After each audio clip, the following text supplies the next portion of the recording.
It's time for Two Guys and a Girlie.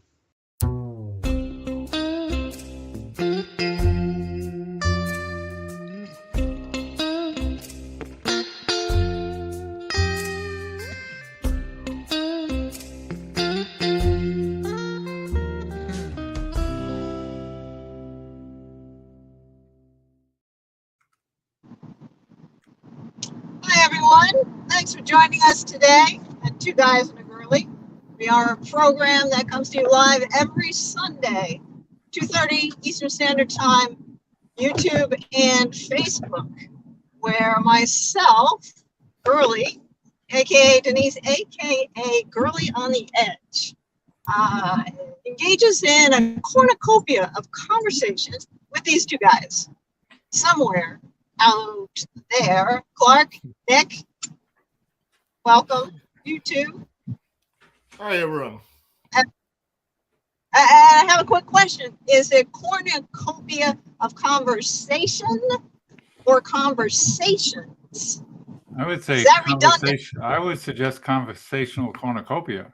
And I wasn't sure which to do. And so welcome, everyone. I want to welcome from New York City at this very moment, George Washington Bridge.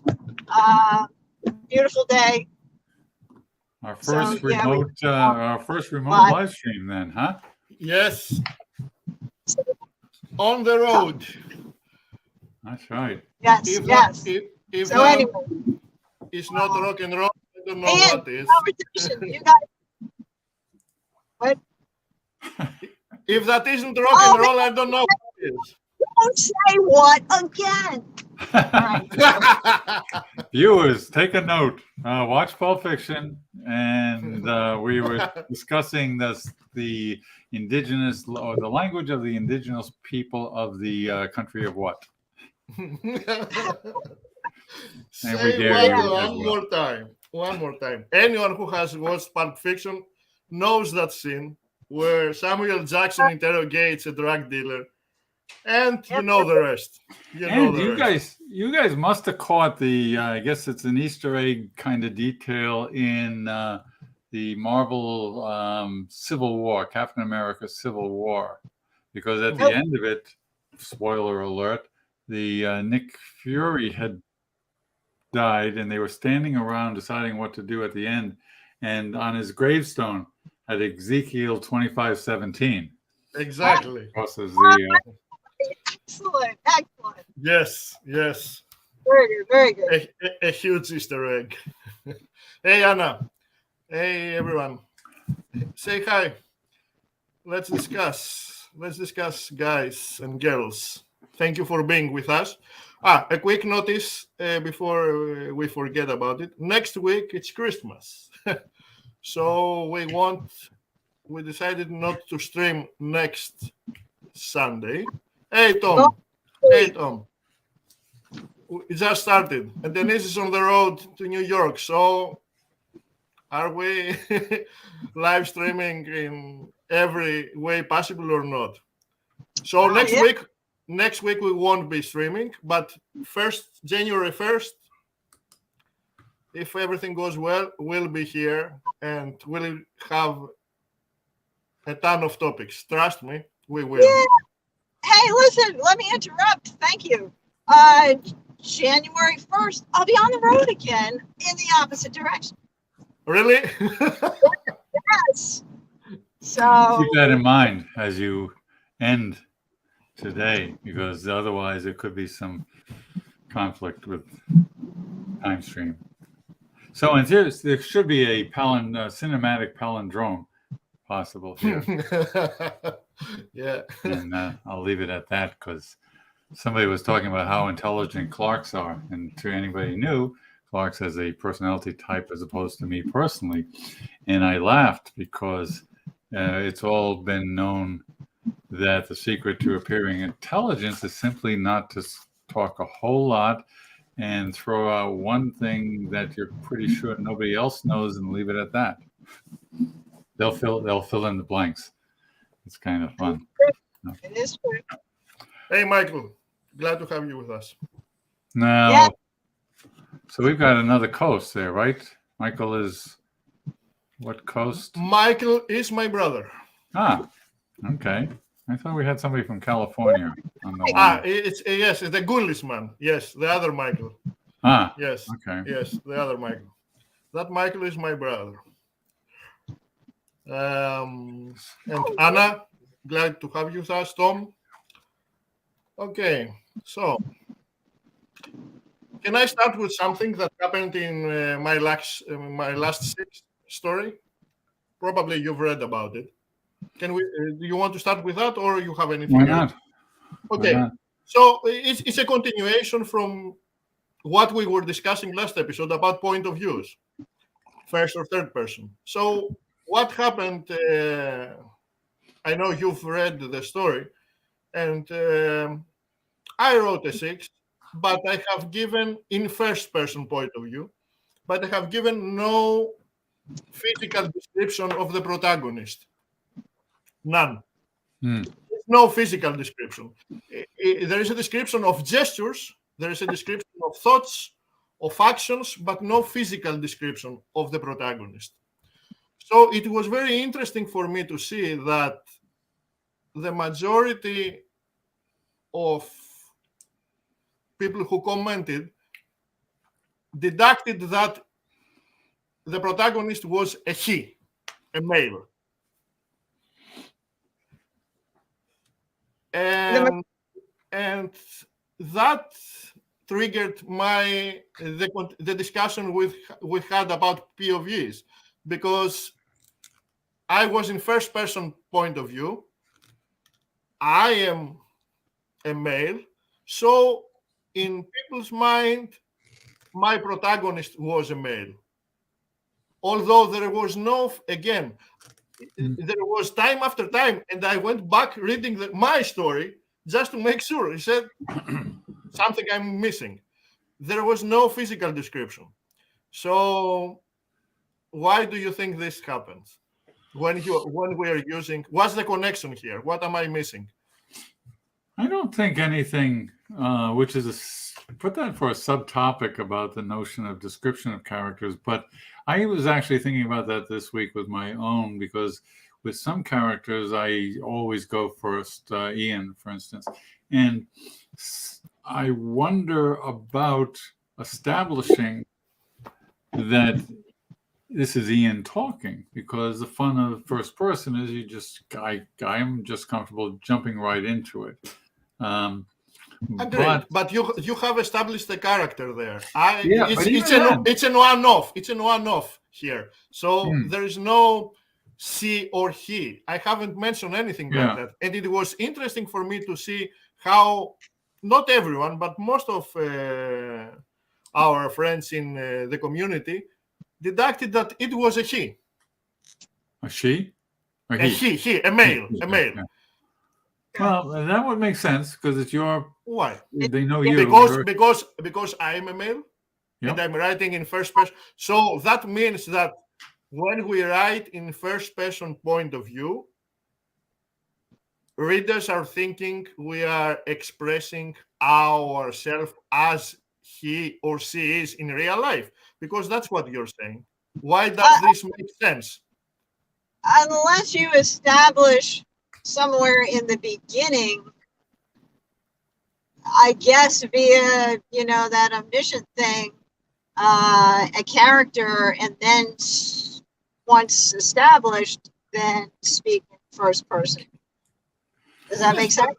Yeah, I think that it is a challenge too, and it's an inherent challenge with first person, because we don't go around as first person saying, I'm Clark, I will now talk to the screen, because the whole thing is that directness. But I agree with Denise, and that was kind of what I was alluding to myself, of looking towards, all right, what else need I do to make sure a total first time reader knows, say, wait a minute, who's this talking? I think that's a challenge. Everybody in the employ of or employing first person runs that risk of, to because it's so. I mean, it's easy third. She wore whatever. She was tall and such, and he was doing this. So, I mean, and that, of course, is the tag in question of how much description do you need? And I know there's two schools of thought. One, leave it to the reader. Two, no, wait a minute, give him a full-on, Lou Cazare wears flowered shirts and smokes Tiparillos. But I'm not sure where I am in my skill level isn't up to being able to do what I see other people do, which is like totally describe a character without it becoming an info dump. I don't know. I don't know how to do that yet.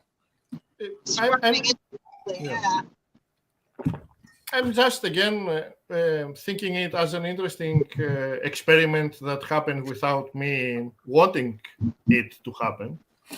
But I agree with you when we are speaking in the context of a larger story, of a novel, of a book.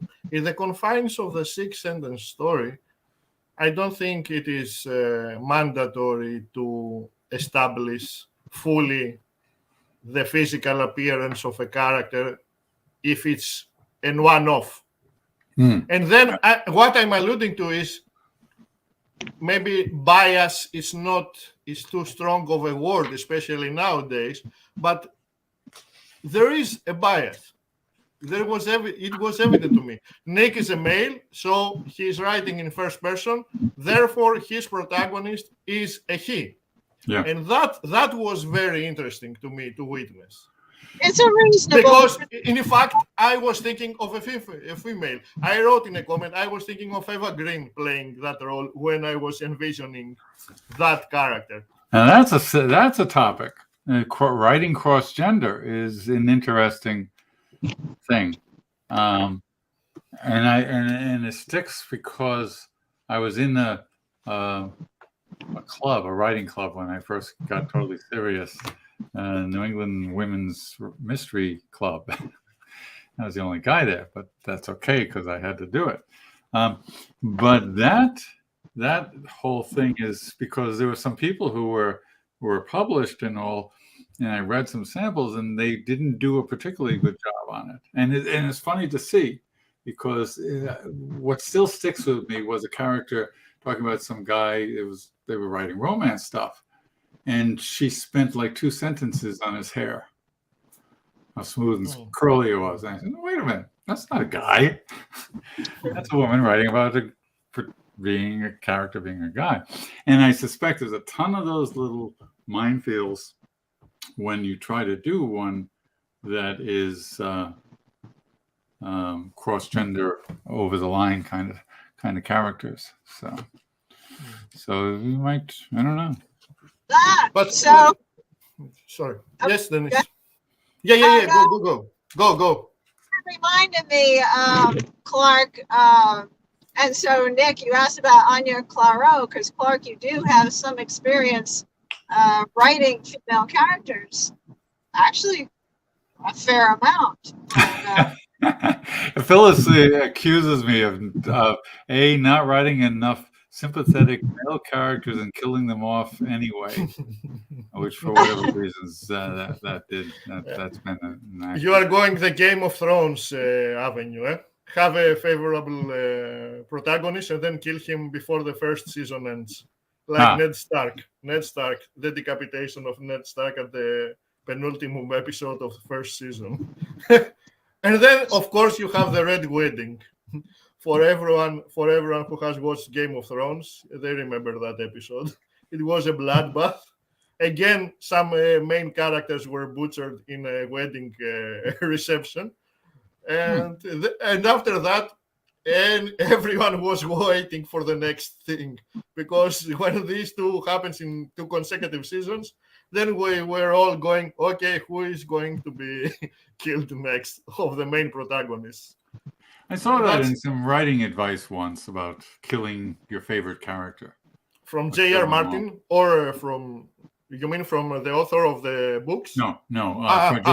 Just general writing advice. Somebody was saying, when you're developing characters or a story, kill off your favorite character, I guess.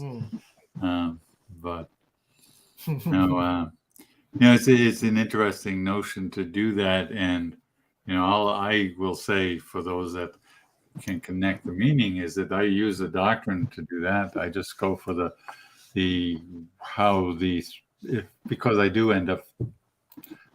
Anya Claro is a classic Scotian female, so I just made sure to stick to the generic, if you will, behaviors, as opposed to too much of the other stuff, whatever that means. So. She is so special. Huh? She is so very special. Oh yeah, she was, and what's really awful is, and if there's anybody out there now who has direct experience with publishing, one of the things that's haunted me from the start, because I, as most writers, that I don't want to. I'll keep talking, and then I want to pick up on Anna's train of thought. Yeah. The thing. Okay.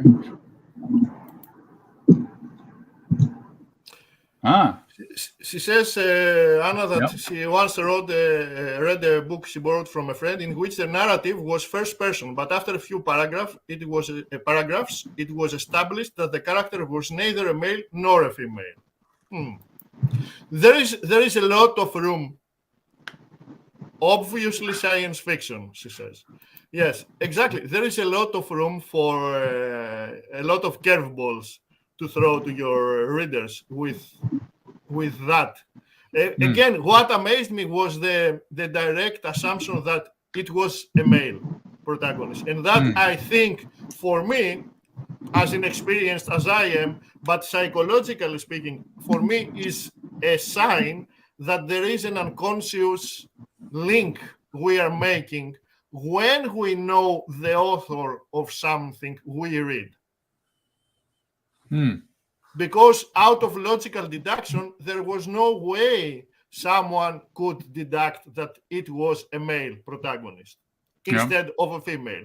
So what I'm hitting towards is that maybe there is a subconscious procedure happening, that I am reading Stephen King and he's writing something in first person, and he's not alluding to the sex of the protagonist. Stephen King, whomever, don't forget about the name. But maybe there is a link we are doing, because nobody said, oh, she is a time traveler, or she is an immortal. Everyone said he is an immortal or a traveler. Or they didn't mention a gender at all. Okay. But the ones who mentioned a gender, it was always a male. So that's why it was interesting to me. The heroine was supposed to be from a particular tribe. Yes, Anna. Again, and Clark is more, Denise, they are more versed in me than me in science fiction. There is a lot of routes to follow when you're writing in that style, especially in science fiction, right, Clark? I would say, yeah. I mean, that's the whole thing of the expectations that you establish with your reader from the start. I said last week, and I will always say that I avoid like a plague any books and information about how to write good, because it messes my head up for a long time. But an author, Orson Scott Card, one of my favorite authors, also wrote a book on writing, and I liked it because I like the author. Which now that's probably a topic there. You get the author, the reader, to like the character, they can get away with a lot more. But he talks about the contract we establish with the reader, and we can't mess around too much with that.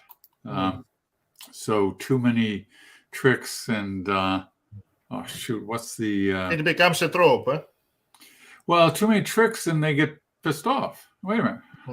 I signed up for this because the notion of a contract between the reader and the author is just that you're promising to give them something that they'll be glad they spent the time doing. reading a story, and that's kind of a cool notion. And Anna says, in which no gender was necessary for definition of a human being, yes, because it was a particular tribe, alien, Remember I that Star suppose. Trek? It was the Star Trek about that Next Generation. Mm, mm. They had the androgyny. Yes. No. and speaking of curveballs, it's a poor use of resources because, again, I am taking experiences, and Michael will laugh now, from tricks we were doing to each other as children, as brothers. You do a trick to someone, and you almost do it the second time, the same trick. Afterwards, you don't have to do anything because they are expecting you might do something, and you don't have to do anything to create the expectation of the curveball coming to you. I'll note one exception. One of the old-time classics. You're in the car and you're driving, and they're coming up to the door. What do? Mm-hmm. Drive forward, and then you wait, and then you drive forward. I love that one. Yes.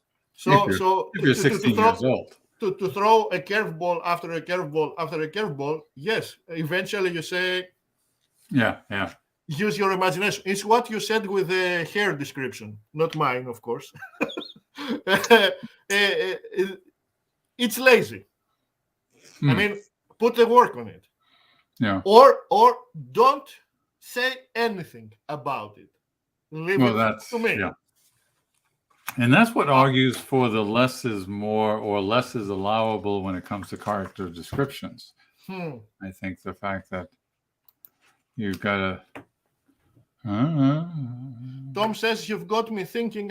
I have lots of female characters. It will be interesting to write a 6 from one of their points of view. Yeah, Yes. for sure. That would be interesting. But Tom, you know what would? Yes, okay. You have established character like from your superhero thing. Superhero, the villains. But let's say if you write a story from their point of view, without saying if they are female or male, let's see what. Yeah, but if they're a known character, they're gonna know. But they are already established characters, so Yeah. you can do that with them because you have a serial going on. And by the way, thumbs up for the music and the intro sequence you posted at your last. Really. And it worked. I'm waiting for the next one because if that was your first try, I'm waiting for the next one. Oh, give me another clue because I haven't been around to the 6s yet. Just a couple. He did an intro with his own music, all original content. An intro sequence. Imagine like a soap opera of the super coordinated villains, and he created an intro sequence. Yeah. Thank you, Tom. Thanks a lot. I've got the sarcasm, by the way. Thanks a lot. I mean, Jesus, it takes us.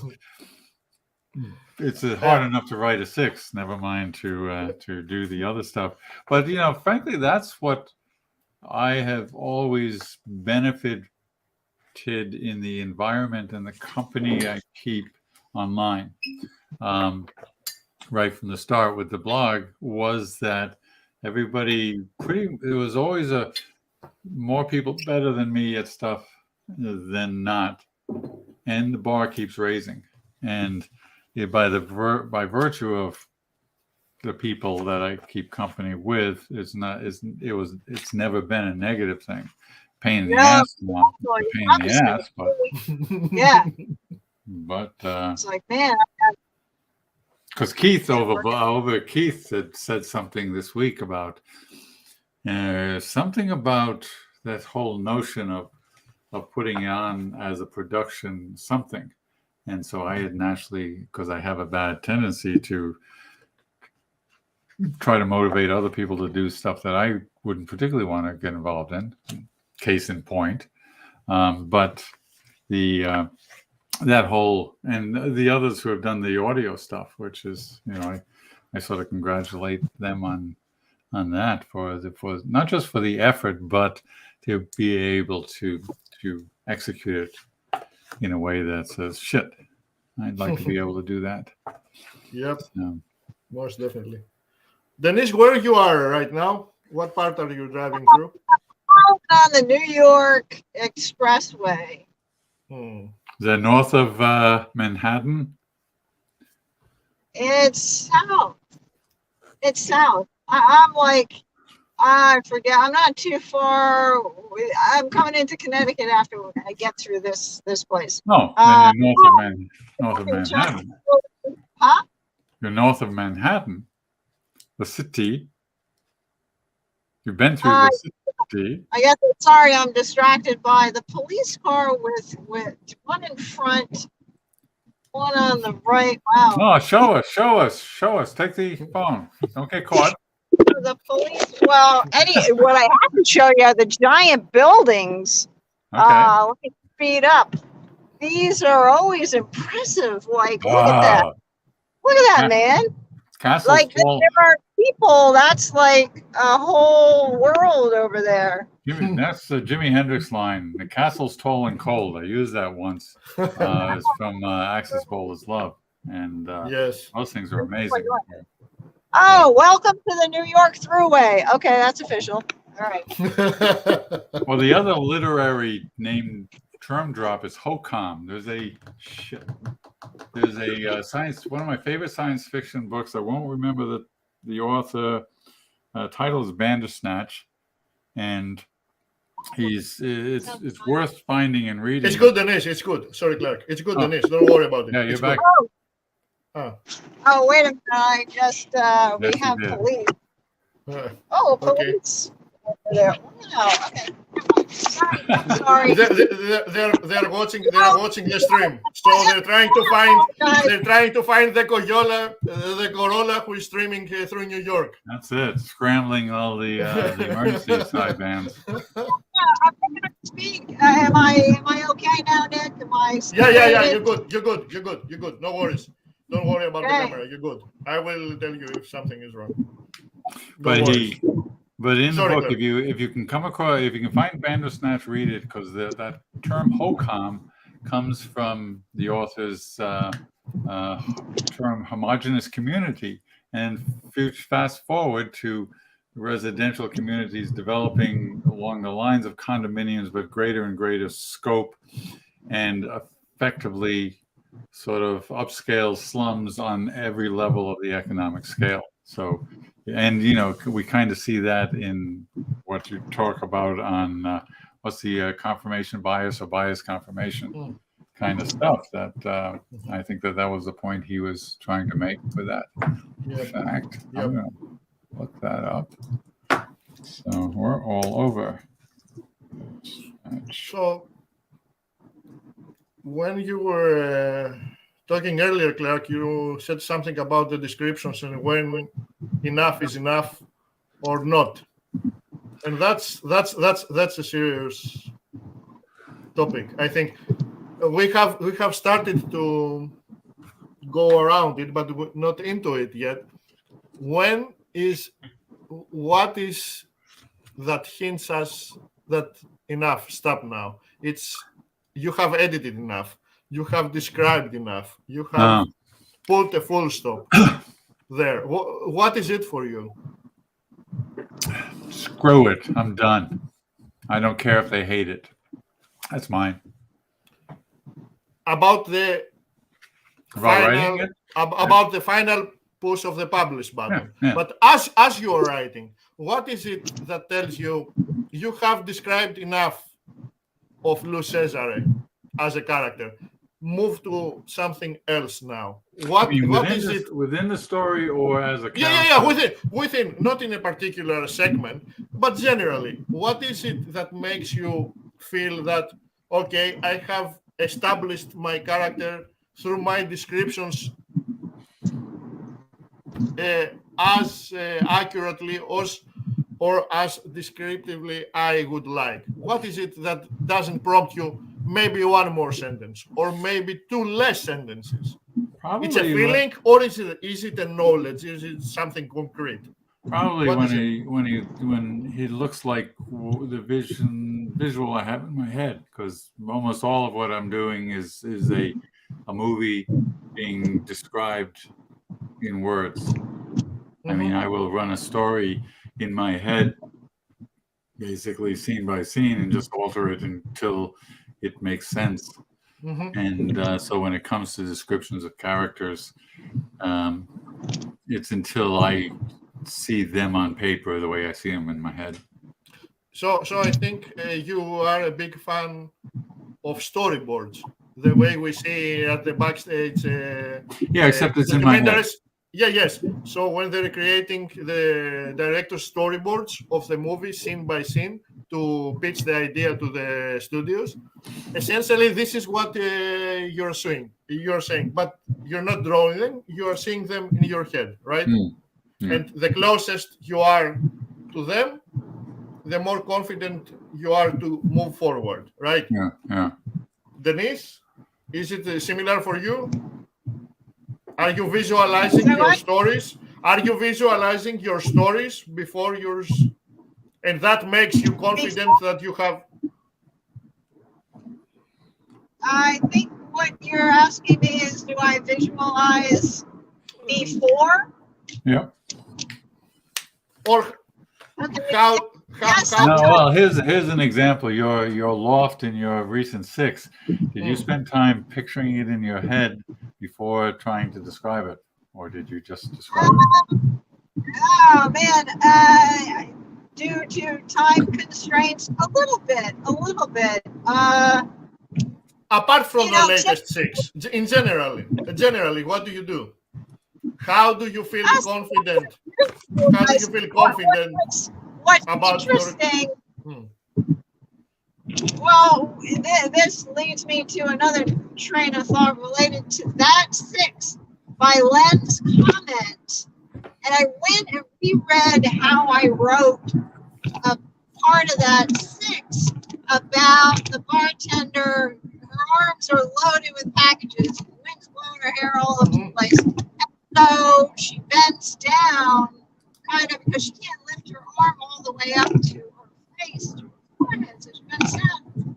And I realized by Lynn's comment that I had not written it such that would have been obvious what was happening. So it was either by, so even though I visualized her and how she looked, and her arms all loaded, whoopsies, on the wheel, arms all loaded I down. disagree. It was evident. But to me, it was. The gesture was very evident. Lifting your hand, lifting your hand full of bags and meeting your hand halfway with your head. And Tom says, "Sorry, yes." Oh, I was just going to say, sorry, Tom. Don't we all have to visualize to start? I mean, And Anna says, "Isn't it kind of instinctive for a writer to do, or am I too romantic?" No, you're not. No, you're not. We just like to go. But an interesting side line on that is how much time do you spend developing the story in your head before writing? Or I bet you some people will write and develop as they write. And I do that too in a different phase, but I just like, when you're driving a car, what else are you going to do? And the idea of you can do more faster, like a daydream the story than typing it out, or I can than typing it out. I am thinking that is also dependent in the project you are working. I mean, I imagine there are writers out there who write a whole book by the seat of their pants. I cannot imagine myself doing that. Write a full book or a full novel or something without establishing before the initial idea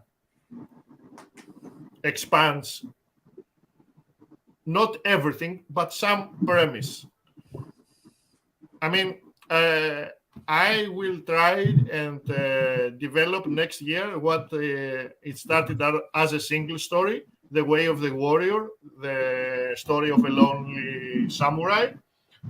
And when I decided to develop it as a serial, immediately I bumped into several integral problems.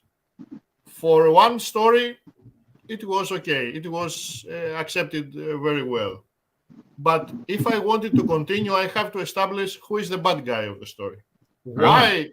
Well, of course, because I had an idea, okay, how I'm going to develop the story. Yes, but why is the bad guy of the story? What's the grudge between him and the protagonist? So I told that story before. I made a big chart that I named. Clark is the protagonist. Nick is the bad guy. Denise is the Deus Ex Machina that appears some point in the story and saves the day. And then I will go and develop the story, because then I think it would be lazy of me to establish it only when the occasion appears. We don't know. None of us agree, do we? No. Well, no. This is back to outlining Seat of the Pants. Seat of the Pants, that's clearly outliner guy. I tend to write and see where it goes rather than thinking about it beforehand. So yes, I agree. And with most of the sixes I have written, it's the same thing.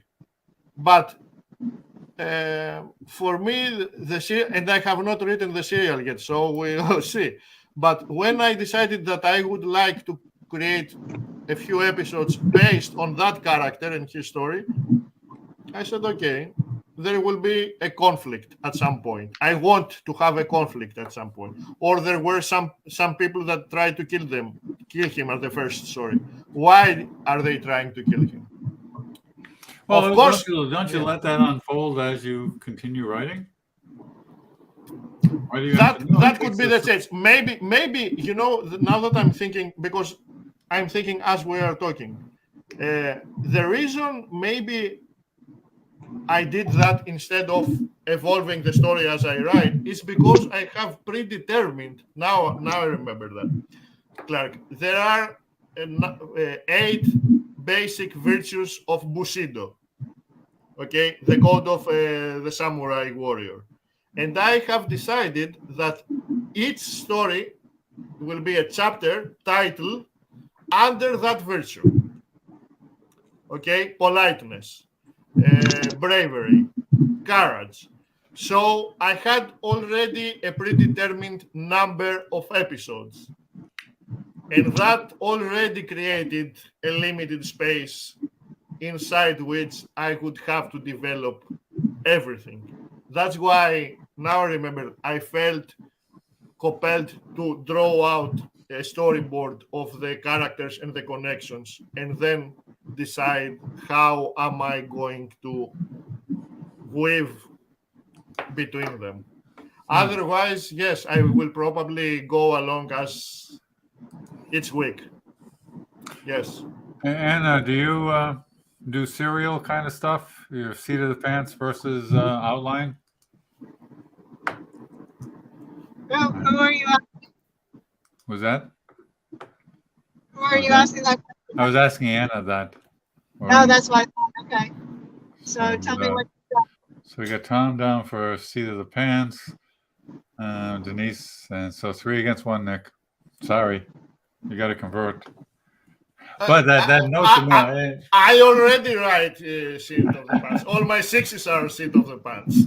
All my 6s, and of course they are. Of course they are. You know that. There's a danger in that whole series. We did the challenge once. Tell our viewers about the shock challenge we did once. Which one? To write in 30 minutes. That we all 3 gave 3 prompt sentences, and Denise mixed and matched them, and we with alternate endings. Yeah. Can you describe that? because you will do it better than me. And your Denise, voice, yeah. your What voice was the idea? sounds better. Were than we? mine. I remember it now, but I forget why I might have suggested it, which is not an uncommon thing. No, for me. we were talking at the comment section, and Denise came and said, "Fight! Let's do a duel with shock challenge." And we were drawn into that. You know what? We were just discussing at the comment section, and Denise came there and said, "Good, we have an old-fashioned duel tomorrow noon." Yep. Tomorrow. That's how I remember that. If I had a faster computer, I could go back and look for those. Now that you mention it, because shit, trying to remember what. Okay. You made the Weeds Blair Project video as a submission for that challenge. Do you remember that? The Weeds Blair Project type of video. Oh, that one. One of the few things where I've that appeared. That was your submission. Oh, damn. Yeah, that was my spoken word. Would be the last time I do that. Everybody else does the podcast spoken word thing, but that was yeah, and that was good. That's back to the whole business of what we're talking about with Tom doing what he's done and other people, is that the collegial raising of the bar, which isn't always funny when you catch it because you didn't notice that they raised the bar, but you kind of have to do it, and it does make things more interesting. Not that this is something that well, you know how it is. This has to be fun first, but fun at an increasing level for me. In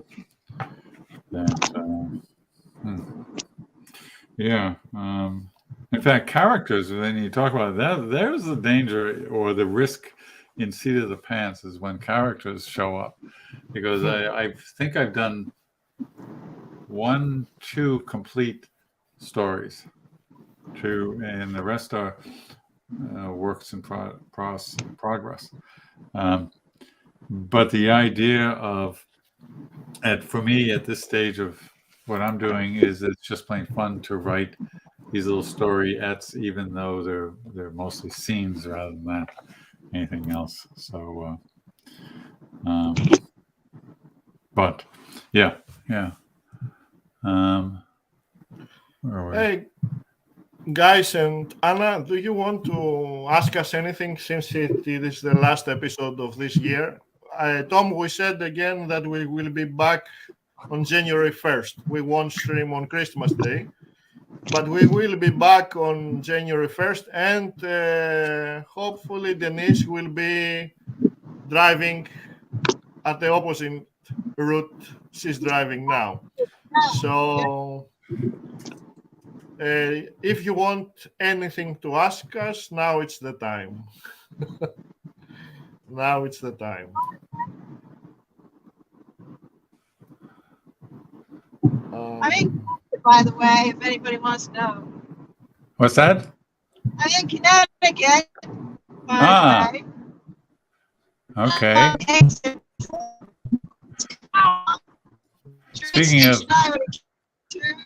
Speaking of Christmas, hold on. Click. Knuckles. I did finally that story. Speaking of Christmas, Knuckles, which I recommended, and now I'm trying to pull up the actual story to provide the link for all of us. Yeah, here we go. Link. Come on. Not the fastest. No worries. You can do it afterwards, Clark. You can do it afterwards. No worries. Yeah. Better do it afterwards. I'm leaning into the camera, aren't I? No. That's not the problem. That's not the problem. Okay. But we can add the comments afterwards at Facebook. No worries. So no questions, huh? Okay. You want to do the movies? Suggestion for today? You feel like doing the movies? Let's do the movies. What do you have, Denise? Let's do the movies. Movies. Movies.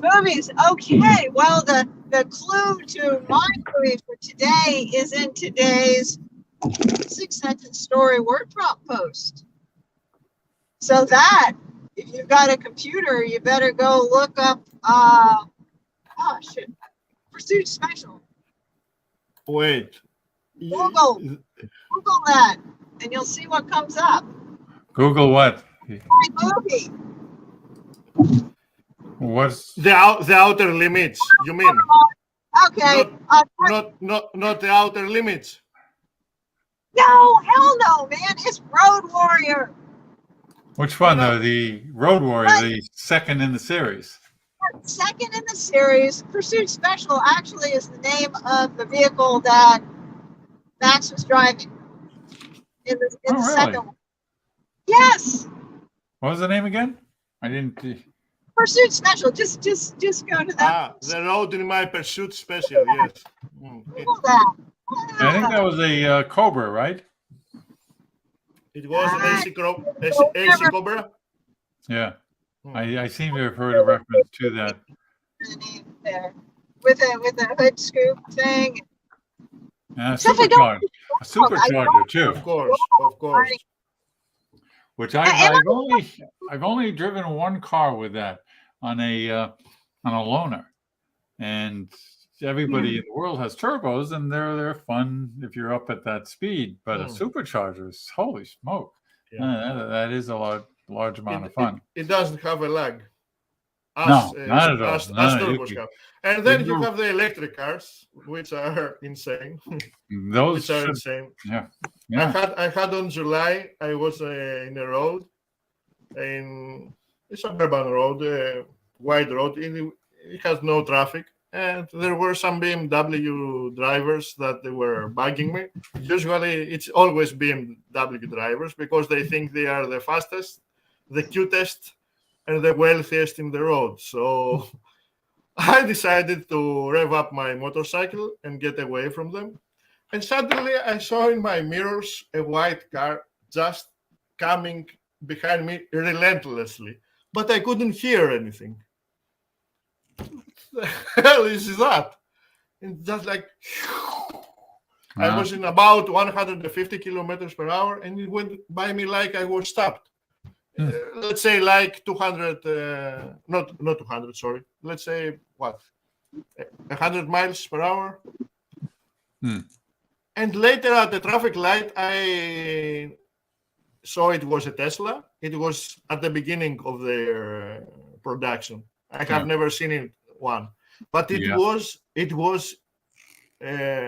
unbelievable the way it accelerated. You know that. You've seen the videos, but when you see it on the road, it's... Are you talking about a Tesla? Yep. Oh, I saw that the other night. I was driving, I was behind it, and it was really wild because there would be a space in front of the vehicle, and then you're right, it accelerated so quickly, took off, and then all of a sudden it's stopping. But the speed at which it accelerated into the torque diagram it's a continuous line upwards. It has no gear shifts and everything. And I don't know, they are in every state self-drive. It's legal to be self-drive in every state now, or in some states you can engage the self-driving mechanism of that. Because I've seen several videos of Teslas self-driving them in the United States. Is it legal everywhere, or is it some states? I don't think so. I think they're still in limited states on that. But over here, because I was thinking about the idea of minimum driving speed in general has markedly increased in the last few years. I was out, and we have the Interstate 95 that Denise is on, and 85 is a reasonable speed now, which if you go back... It's about, 120 kilometers per hour, something like that. Okay, yeah. 120, 130, I think. Well, let me do a conversion. Hold on a second here. Yeah. 85 mph in kpmh. 136. Yeah, yeah. But it's a normal speed now Mhm. that I'm impressed that That is the normal speed. well that and I get the impression that over where you are, the wide open, now this is 2 lanes flat kind Yes. of interstate driving, as opposed to, you obviously won't be driving that kind of speed on secondary roads. Of course. But What the limit is the limit is depending. well, the limit's still 65, but Yes, it's 100 to 120, depends on the road yeah. at the national roads. But they always put signs with lower speed limit, and then they lurk in the shadows with the radar to give tickets. So, so let's see. Tom has a suggestion: the Rocky Horror Picture classic. Show.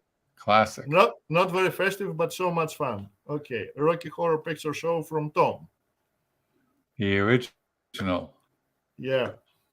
Oh man, I'm always. What's her name? Sybil we know Shepherd? Tim Curry, obviously. Susan Sarandon, Tim Curry, and what's Brad's name? He was he ended up being a TV star. Let me look it up. And then we have Michael's movie, Final Portrait. Michael, I haven't seen that. Barry Bostwick. Okay, I'm sorry. I'm one movie behind. Okay. You're at Tom's Rocky Horror Picture Show. Yes? Let me get that. Hold on. Anna, give us a movie. Give us a movie, Anna. Anna, yes. Anna, yeah. We are talking not like only your best of all times. Yes, because we might gave her the impression that we are talking about it was a one-time topic. We have created a habit out of proposing a movie by the end of each episode, so it would be anything you would like. So you have Thomas Clark? I do. I'm looking for IMDb on it, but I'll just give you guys the Wikipedia link. No worries. I will do it afterwards, Clark. And we'll develop this. I like the idea of this, but Nick, I'll be asking you more about what we can post, because There's a Light is the classic tune out of the movie for me. I've used it a number of times in the Doctrine, but I'm not overly concerned with the 6 people who watch it of getting called on it. If we can play it here, you mean? Yeah. No, I bet you not. I bet you not. No. You saw what happened with the free royalty tune I played.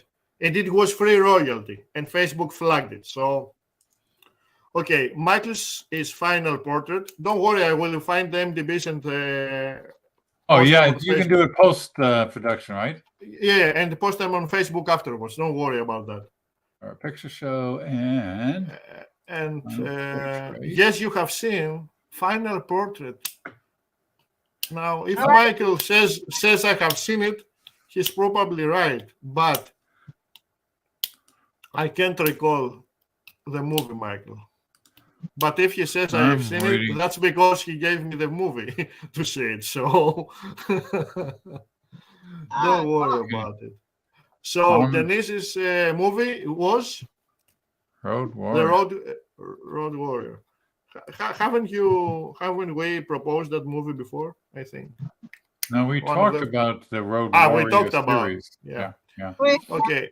Anna, give us a movie, please. Any movie.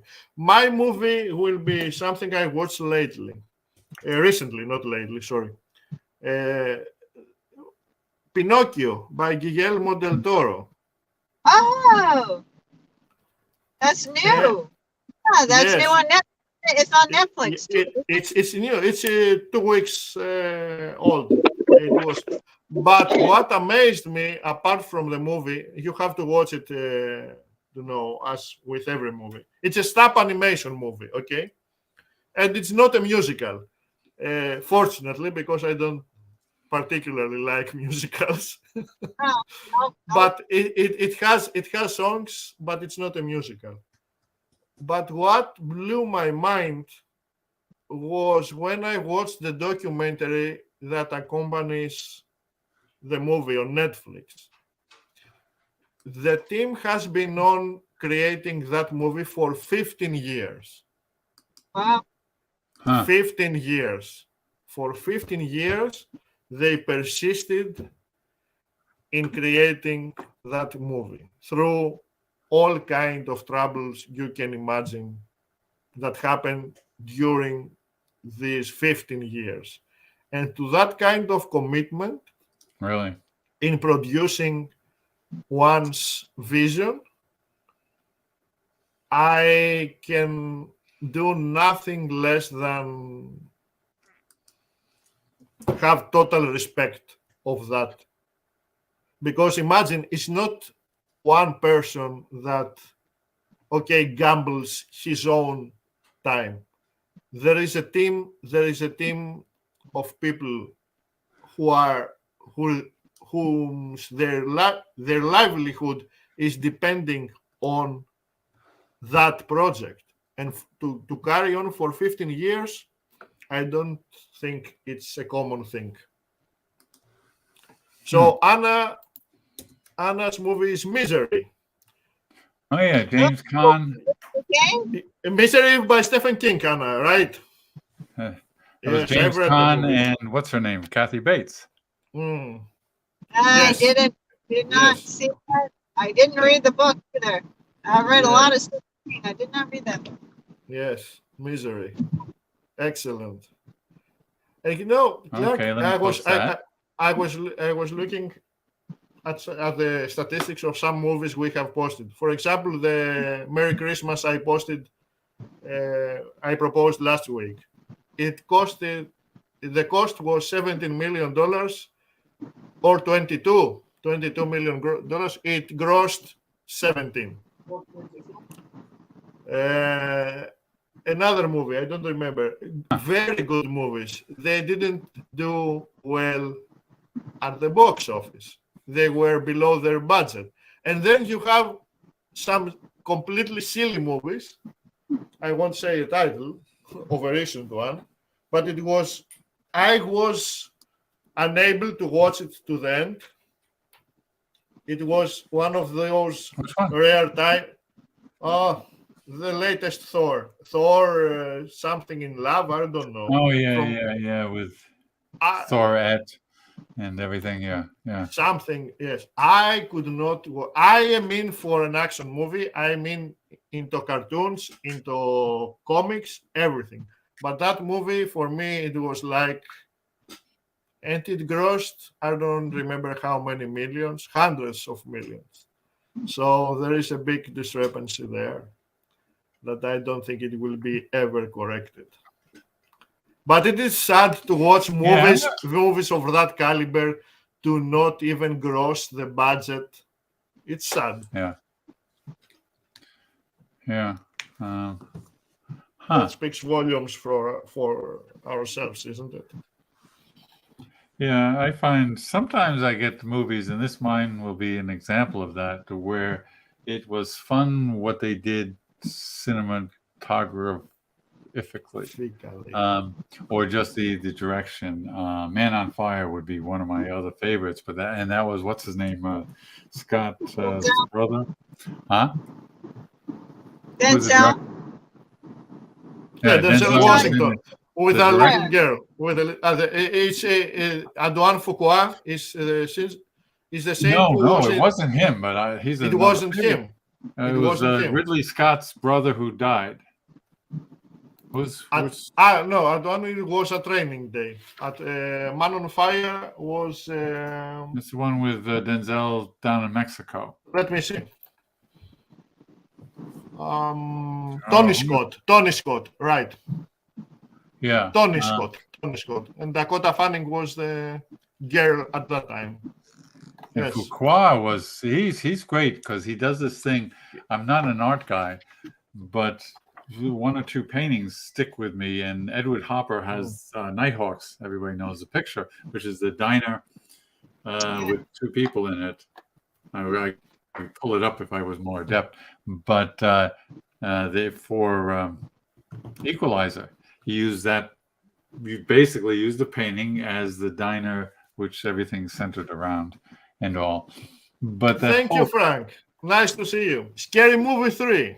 I haven't seen it in a long time, but it comes to mind for some reason. it's a Christmas movie. Yeah. Yep. That was some serious fun with these movies. But, And of course, we cannot escape Christmas without promoting Home Alone, can we? yeah, I don't think I've ever seen it. Really? Seen one? Home Alone. Oh, Yeah. Has everybody else sat through it, or I can't say I have. many years ago. Yep, You have? I have. Home Ah. Alone. Yeah.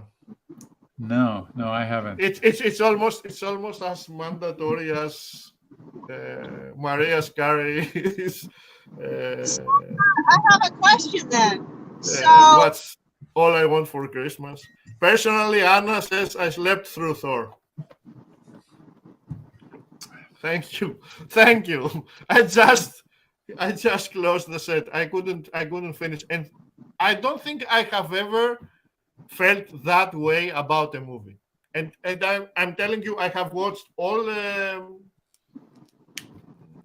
Captain Americas and Marvel comics and everything. I like the genre. It's not a matter of a genre. It's a matter of the movie, especially the latest, was a lazy ass money grab. That's what Yeah. they just gather around. Says, okay, we have a thing rolling. Let's just have fun. No, they didn't even have fun. I have watched movies, I don't remember the title, with Al Pacino and De Niro and some other guys getting together. It was apparent they were having fun, but it was a nice movie. They acted. They didn't pretend it was Shakespeare, but they acted. That thing was a mess with, I don't know, I can't even describe it. I ignored the sequels, obviously. Yeah, man. So, Frank, Scary Movie 3. Yeah. So, Okay. no, that was my alarm. Sorry. Okay. That was my alarm. I would have to go in. All right, get the last movie, both on cinematography and just plain fun. Crank, Jason Statham. You guys have all seen that? Yeah. What a lot of fun. I mean, just like holy smoke. Talk about what movie with him? Huh? What movie with him? Crank. He's a solid character. You remember the Jason one where Statham. he wakes up, he's been poisoned, which I think that Oh, yeah. I've seen that. Yep. isn't that like a way long tradition trope in mystery? There was some famous mystery book, with a movie, and then a book before that, back in the olden days of 40s and 50s, that had the started with the guy being dead, and then they played it backwards. And Denise and I were talking about that whole notion in terms of writing, which is, and I've read that advice or that suggestion of you start your story at the end and then unfold it, which sounds like a tricky, that sounds more for you outliners than seat of the pants kind of thing. Exactly. You have to carefully. Denise, what was that movie that English movie you suggested that had that with Matthew McConaughey? And I thought he died in the first scene. The gentleman. The gentleman, yes. And I said, I wrote Denise, thank you. I have never seen a movie that Matthew McConaughey is the protagonist and dies at the first 60 seconds of the movie. And of course, that wasn't the case. But that's, I think, a case in point for what you're talking, Clark. Also, I would argue, case in point, the ultimate standard that I shoot for whenever I get lucky is engaging characters. I mean, The Gentleman, when you watch it, okay, it's got Matthew McConaughey and some other people, but the engaging characters, the Colin Farrell character, I forget his name. It doesn't do much, but you want to watch him. It's like, holy smoke. That was good. Okay, what's The train's quite pleasant, but sure is out of the question for me. Ah, from Doctor Strange, you mean? Yeah, Is that the most recent one? I actually got up and walked. I haven't seen that. Okay, I will say all I'll say about it is I like the original Doctor Strange. I like the character. I like the first movie. I didn't finish the most recent multiverse one, whatever it's called. I rented it, and it just I didn't like. I didn't want to spend any more time on it. Yeah, Denise, you were saying? It seemed from the previews that would have been one to see in a theater, but I've not seen the second Strange either. No, I mean, you used to hear that argument about big screen stuff, but that doesn't change the characters. If the characters aren't engaging, I agree. It doesn't matter. Huh? Denise? Well, I was saying from the effect of just the movie, the effects, when I was seeing the previews, I wasn't speaking to characters or dialogue or. Yeah, but still, if there isn't a movie script to support it, just a compilation of special effects that does not appeal to me, at least. I want to have a movie. Yeah, special effects have their place. There are movies that need it. There are movies that they don't. But if it's just a compilation of copy and paste a series of special effects scenes, then there is no point. Now, speaking of big screens, I would like to watch the new Avatar on a big screen before I watch it on my TV, for sure. And till now, James Cameron hasn't disappointed as far as vision goes. You can say whatever you want about his not his cinematography also, but that speaks also. You like or you don't like his genre, but when he has a vision, boy, does he serve that vision for years. And something behind the scene, the technology he creates for his movie, other creators benefit from that. So only for that, it's a big thumbs up for me. So are we wrapping up for this year? For this year, I bet you we are. I've got 1 hour and 8 minutes. Yep. And next week. We're not doing anything next week, but we'll be doing something on New Year's Day. On New Year's Day, we'll be here. Any of you? Yeah. If you can join us, we'll be here. Yeah, thanks to the collection that we have right here have been people who have pretty much been here since we started doing this thing. So thanks for tuning in, that kind of stuff. We will be awarding prizes at the start of the new year and having raffles, and I'm making that up.